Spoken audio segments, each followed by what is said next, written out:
মহান আল্লাহ তাআলা বলছেন বিসমিল্লাহির রহমানির রহিম ওয়াল আসরি ইন্নাল ইনসানা লাফি খুসরিন ইল্লাল্লাযীনা আমানু ওয়া আমিলুস সালিহাত ওয়া তাওয়াসাউ বিল হাক্কি ওয়া তাওয়াসাউ বিস সাবর।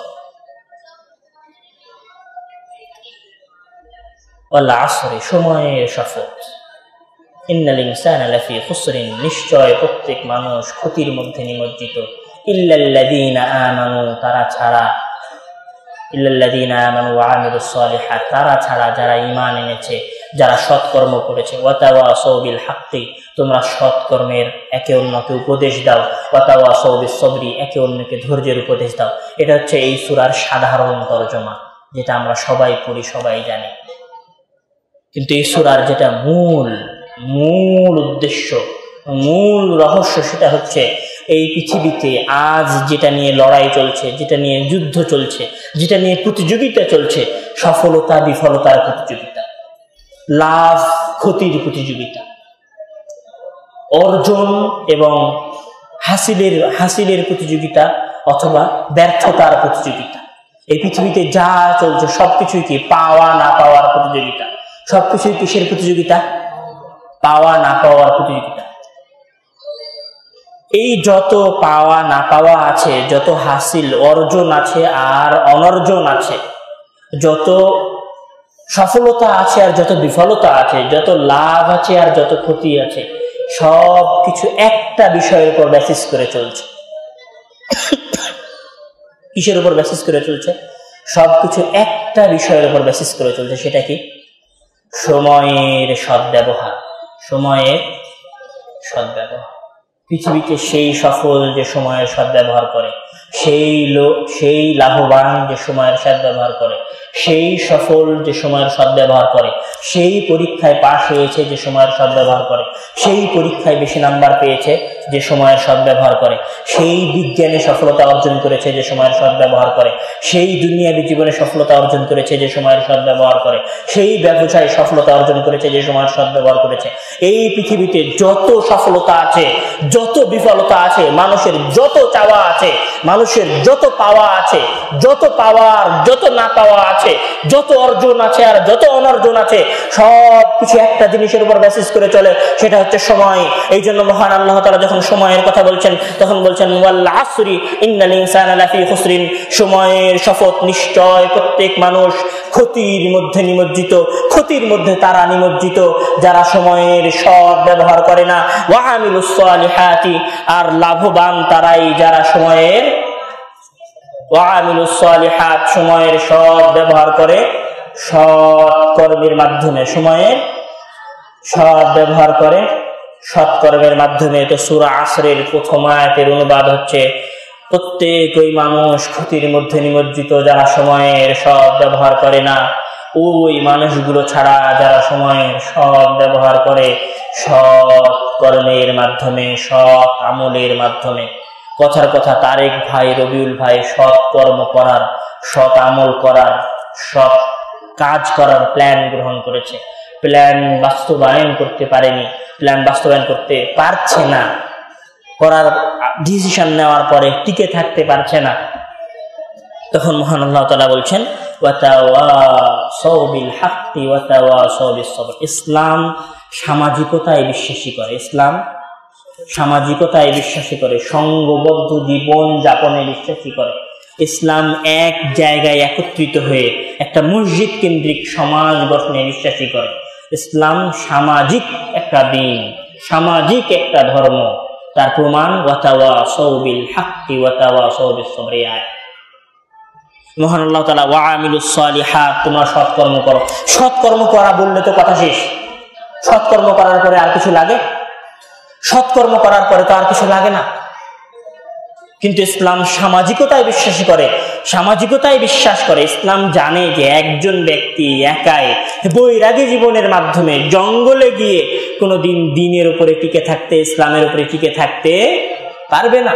ইসলাম ওয়াতাওয়াসাউ বিল হাক্কি ওয়াতাওয়াসাউ বিস সবর, এই আয়াতের মাধ্যমে যেমন সামাজিকতায় বিশ্বাসী করে ইসলাম, সামাজিক জীবন সংঘবদ্ধ জীবনে বিশ্বাসী করে এই কথা যেমন বলেছে, সাথে সাথে ওয়াতাওয়াসাউ বিল হাক্কি ওয়াতাওয়াসাউ বিস সবর এই আয়াতের মাধ্যমে মহান আল্লাহ তাআলা বৈরাগী জীবনকে, জঙ্গলে একাকী বসবাস করার জীবনকে, পাহাড়ের চূড়ায় ধ্যানের জীবনকে নিষিদ্ধ, হারাম, অবৈধ এবং অপ্রাকৃতিক বলে ঘোষণা দিয়েছে। ওয়াতাওয়াসাউ বিল হাক্কি ওয়াতাওয়াসাউ বিস সবর আয়াতের মধ্যে দুইটা বিষয় আছে। এক, ইসলাম সামাজিক জীবনে বিশ্বাসী। ইসলাম কিসে বিশ্বাসী? সামাজিক জীবনে বিশ্বাসী। দুই, এটাই বিশ্বাসী যে ইসলাম বৈরাগী জীবন, একাকী জীবন পরিচালনা করা, একাকী ইসলাম মানা, একাকী ধর্মের অনুসরণ করা ইসলাম বিশ্বাস করে না। এটা প্রাকৃতিক নিয়মের বাইরে, এটা প্রাকৃতিক নিয়মের বাইরে। ওয়াতাওয়াসাউ বিল হাক্কি ওয়াতাওয়াসাউ বিস সবরের আয়াতের মূল শিক্ষা, মূল উদ্দেশ্য।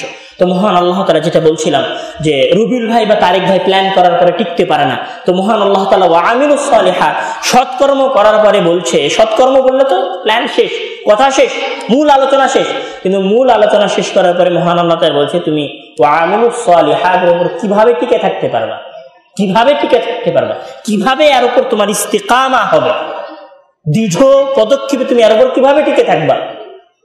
ওয়াতাওয়াসাউ বিল হাক্কি, একে অন্যকে উপদেশের মাধ্যমে টিকে থাকবে, একে অন্যকে উপদেশের মাধ্যমে।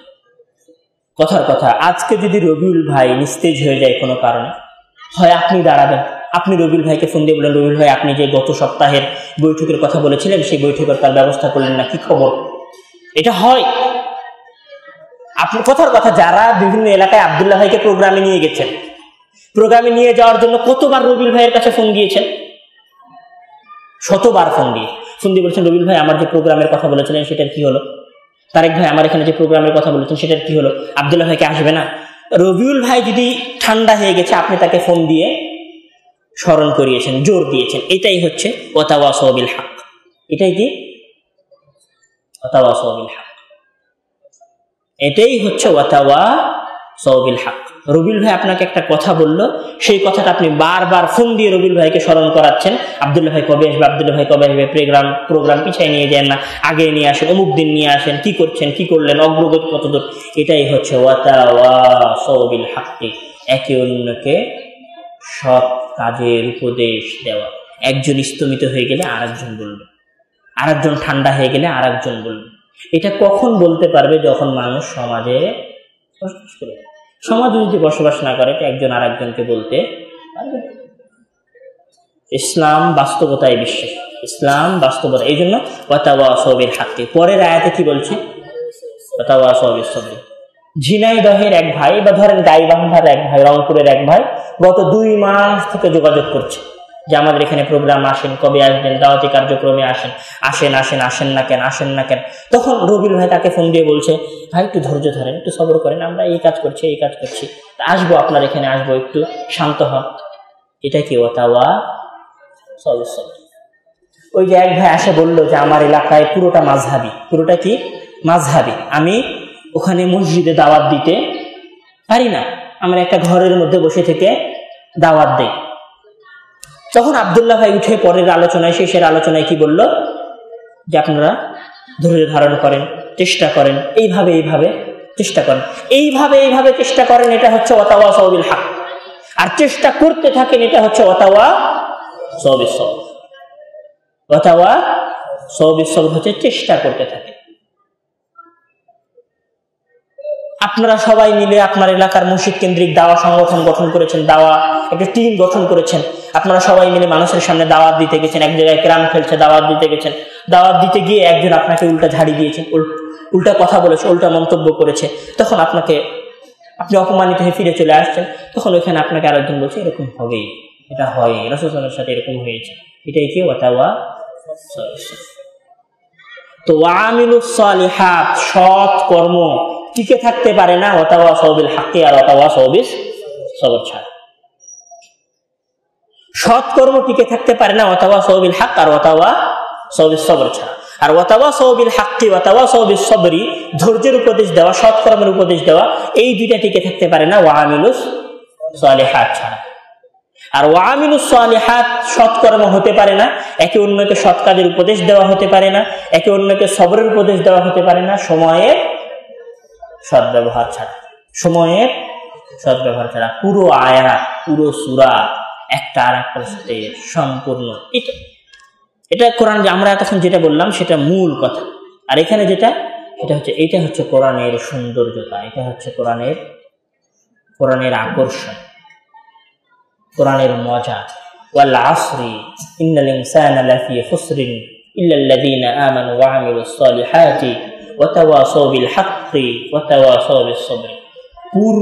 পরিপূর্ণ দাওয়াত কিভাবে হতে পারে, কিভাবে দাওয়াত চলতে পারে, কিভাবে দাওয়াতি কার্যক্রম সম্পূর্ণ হতে পারে, তার পুরো শিক্ষা, পুরো সিস্টেম, পুরো কথা, পুরো আলোচনা রাসূল মহান আল্লাহ তাআলা ওয়াল আসরি ইন্নাল ইনসানা লাফি খুসরিন ইল্লাল্লাযীনা আমানু ওয়া আমিলুস সালিহাতি ওয়া তাওয়াসাউ বিল হাক্কি ওয়া তাওয়াসাউ বিস সবর সূরার মধ্যে দিয়ে দিয়েছে। কথা কি বোঝা গেছে? ওয়াল আসর থেকে ওয়া তাওয়াসাউ বিল সবর পর্যন্ত পুরো আলোচনা ক্লিয়ার। কয়েকটা কথা, এই সূরার প্রথম কথা হচ্ছে সময়ের সদ্ব্যবহার করতে হবে, দুনিয়াবী জীবনে হোক আর দ্বীনি জীবনে হোক সময়ের। এখানে কোরআনের আরেকটা মজাদার কথা বলি, সেটা হচ্ছে যে ওয়া আমিলুস সালিহাতি ওয়া তাওয়াসাউ বিল হাক্কি ওয়া তাওয়াসাউ বিস সবরি, এই কথা বলার পরে সময়ের সদ্ব্যবহারের কথা, এই কথাগুলো বলার পরে ওয়াল আসর শব্দটা বলতে পারতেন। সময়ের সদ্ব্যবহারের কথা বা সময়ের কসম এটা মহান আল্লাহ তাআলা পরে বলতে পারতেন, কিন্তু আমি একটা কথা বলেছি, কোরআন বাস্তবতায় বিশ্বাসী আগে বলে গেছে। কেননা এইখানে বিল গেটস তো কোটিপতি, বিল গেটস কোটিপতি না, সে কি ক্ষতির মধ্যে আছে নাকি? লাভজনক ব্যবসায় আছে। মুকেশ আম্বানি পৃথিবীর সবচেয়ে ধনীদের মধ্যে একজন, লাভজনক জীবনে আছে, শান্তিতে আছে, প্রশান্তিতে আছে, কোটি কোটি টাকা পয়সা আছে। তো ওয়াল আসরি শব্দটা যদি ওয়া আমিলুস সালিহাত ওয়া তাওয়াসাউ বিল হাক্কি ওয়া তাওয়াসাউ বিস সবরের পরে হতো, তাহলে এখানে যত খ্রিস্টান আছে, যত মুশরিক আছে, যত কাফের আছে, তাদের বাস্তবতাকে অস্বীকার করা হয়ে যেত। কিভাবে? মানে শুধু আমরা সময়ের সদ্ব্যবহার করলে সফল হব বিষয়টা এমন নয়। পৃথিবীতে যে যেখানে সময়ের সদ্ব্যবহার করবে, মুমিন হোক আর মুশরিক হোক, সে সফল হবে। এই জন্য সৎকর্ম, দ্বীনের দাওয়াত, ইসলাম, এই কথাগুলো বলার আগে সময়ের শপথ এই কথা বলে মহান আল্লাহ তাআলা মুশরিক, কাফের, মুনাফিকিন সবার কথা শেষ করে দিয়েছে। এরপর মুমিনদের আলোচনা শুরু করেছে।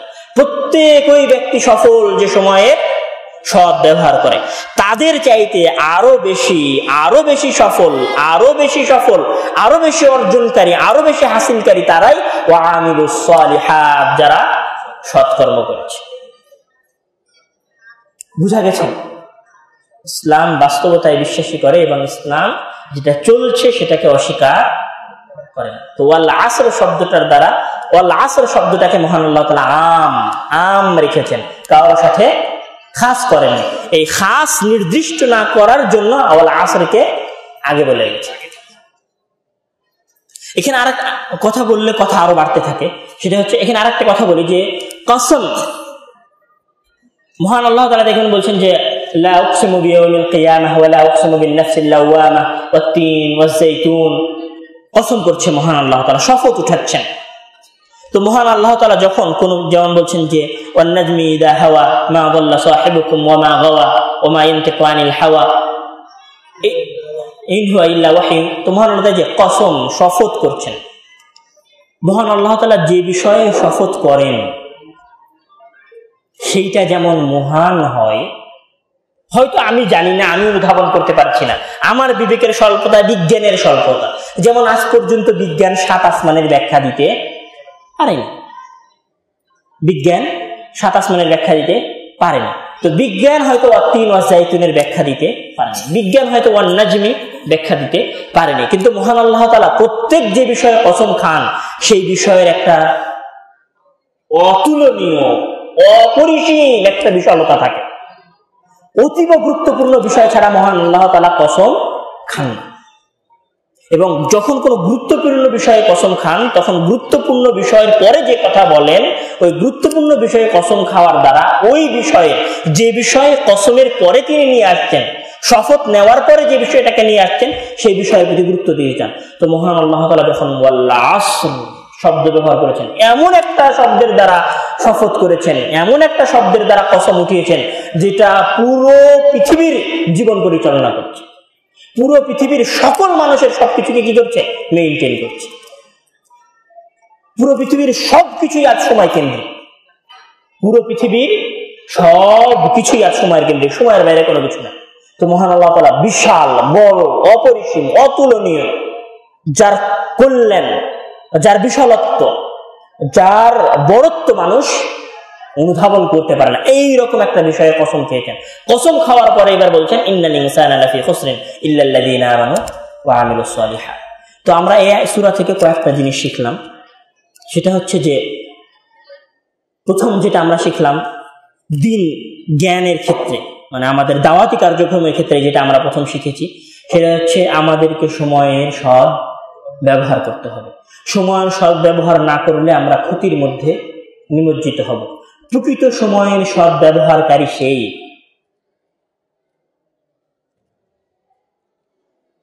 এখানে আরেকটা কথা বলে যায় যে ওয়াল আসরি ইন্নাল ইনসানা লাফি খুসরিন ইল্লাল্লাযীনা আমানু ইল্লাল ওয়াল আসরি ওয়া আমিলুস সালিহাত, এই কথা মহান আল্লাহ তাআলা ওয়াল আসরি এই শব্দ বলার পরে ওয়া আমিলুস সালিহাত বলতে পারতেন।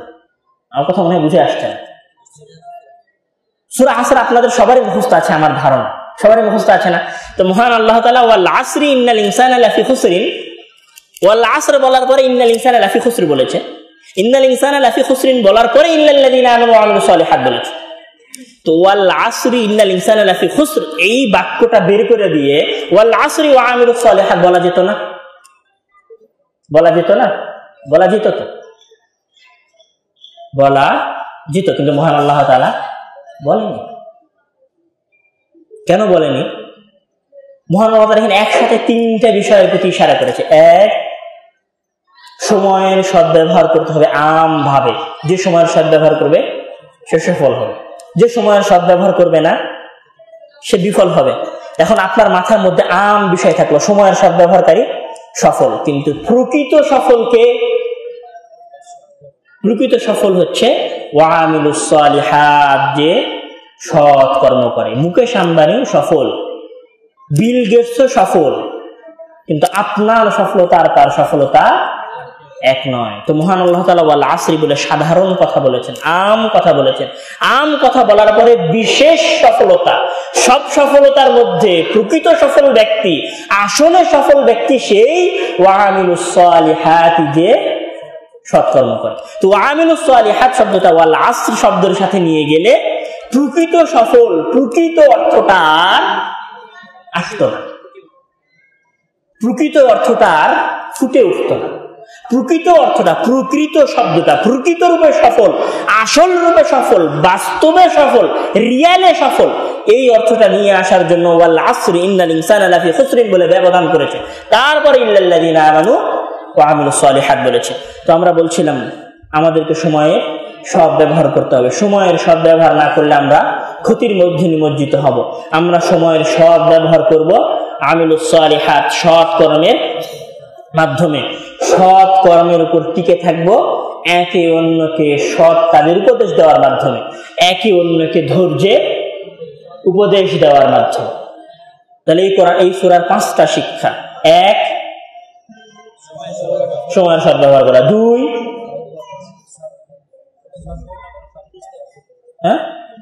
যে সময়ের সৎ ব্যবহার করবে না সে ক্ষতিগ্রস্ত হবে। প্রকৃত সফল ব্যক্তি সেই যে সৎকর্ম করে। সৎকর্মে টিকে থাকবো কিভাবে? সদ উপদেশের মাধ্যমে। সৎ উপদেশটা টিকে থাকবে কিসের মাধ্যমে? ধৈর্যের মাধ্যমে। সৎ উপদেশটা টিকে থাকবে কিসের মাধ্যমে?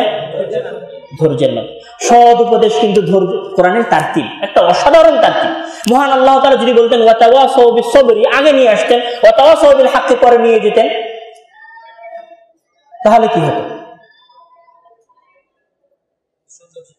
সৌন্দর্য থাকতো না, কথার সিরিয়ালিটি থাকতো না। হে আমার বান্দা, তুমি একে অন্যকে সৎকর্মের আদেশ দাও।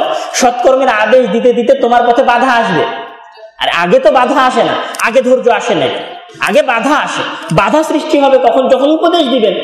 আপনি উপদেশে দিবেন না তো বাধা সৃষ্টি হবে কোথা থেকে? আপনি হকের উপদেশ দিবেন না একে অন্যকে, তো বাধা তো আর সৃষ্টি হবে না। তো বাধা তো আগে সৃষ্টি করার জায়গা সৃষ্টি করতে হবে। বাধা সৃষ্টি করার জায়গা সৃষ্টি করতে হবে। বাধা সৃষ্টি হবে কোথায়? আপনি হুচট খেয়ে পড়বেন কোথায়? যখন আপনি চলা শুরু করবেন। চলাই যদি না শুরু করেন তো হুচট খেয়ে পড়বেন কিভাবে? একে অন্যকে সৎ কাজের হকের উপদেশ দেওয়া শুরু করবেন, তখন মানুষ আপনার উপর জুলুম করবে, নির্যাতন করবে, বাধা দিবে, ওয়াতাওয়াসাবিল হাক্কি। তখন একে অন্যকে কিসের উপদেশ দিবেন? ধৈর্যের উপদেশ দিবেন। তখন একে অন্যকে ধৈর্যের উপদেশ দিবেন। এটা হচ্ছে একদিকে যেমন কোরআনের শিক্ষা আছে অতুলনীয়, অনুপম, মানে অসাধারণ শিক্ষা যেমন এই আয়াতগুলোর মধ্যে আছে, তেমন এই আয়াতগুলোর মধ্যে কোরআনের সৌন্দর্যতা, সাবলীলতা, অতুলনীয় দৃশ্য, অকল্পনীয় তারতিব, সুসজ্জা, সামঞ্জস্যতা, সিরিয়ালিটি আছে। তো আমি আমার আলোচনা বেশি দীর্ঘায়িত করছি না, আলোচনা এখানে শেষ করব। আমাদের আলোচনার প্রথম কথা ছিল আমাদেরকে তাওহীদ চিনতে হবে। তাওহীদ চেনা মানে আল্লাহকে চিনতে হবে। আল্লাহকে কেন চিনব? আল্লাহকে চিনব এই কারণে যেন কথার ভার সৃষ্টি হয়, আমি যেন অনুধাবন করতে পারি যে প্রত্যেকটা কথা সেই সত্তার। আল্লাহ কি বলছে সূরা নাবার মধ্যে? মহান আল্লাহ তাআলা এক সিরিয়ালে নিজের অনুগ্রহের কথা বলেছে। তো প্রথম শিক্ষা হচ্ছে আমরা তাওহীদ সম্পর্কে জানবো। তাওহীদ সম্পর্কে জানবো এই জন্য যেন আমরা সৎ পথে ভালোভাবে চলতে পারি। তারপরে আমরা বলেছি যে আমরা কোরআন পড়বো, এইটা অনুধাবন করে যে কোরআন কি কালামুল্লাহ, আল্লাহর বাণী, কোরআন আল্লাহর বাণী। চতুর্থ যে কথা সেটা হচ্ছে আমরা সময়ে সদ্ব্যবহার করব। পঞ্চম যে কথা, আমরা সময়ের সদ্ব্যবহার না করলে ক্ষতিগ্রস্ত হব। আমরা সময়ের ষষ্ঠ যে কথা, আমরা সময়ের সদ্ব্যবহার করব সৎ কর্মের মাধ্যমে। সপ্তম কথা, সৎ কর্ম টিকিয়ে থাকবো একে অন্যকে হকের উপদেশ দেওয়ার মাধ্যমে। অষ্টম কথা, একে অন্যকে হকের সত্যের উপদেশ দেওয়ার উপর টিকে থাকবো সবরের মাধ্যমে, ধৈর্যের মাধ্যমে। আল্লাহ তাআলা আমাদের প্রত্যেককেই আমাদের জীবনকে, আমাদের লাইফস্টাইলকে তার দ্বীন, তার ইসলাম, রাসূলের কথা অনুযায়ী পরিচালনা করার তৌফিক দান করুন, এবং আমরা এখানে যে আলোচনাগুলো শুনলাম, যে কথাগুলো শুনলাম, সেগুলোর উপর আমল করার তৌফিক দান করুন, এবং সাথে সাথে কোরআন পাঠ করার, কোরআন অনুধাবন করার তৌফিক দান করুন। আমিন। ওয়া আখিরু দাওয়ানা আলহামদুলিল্লাহি রাব্বিল আলামিন। আসসালামু আলাইকুম ওয়া রাহমাতুল্লাহি ওয়া বারাকাতুহু।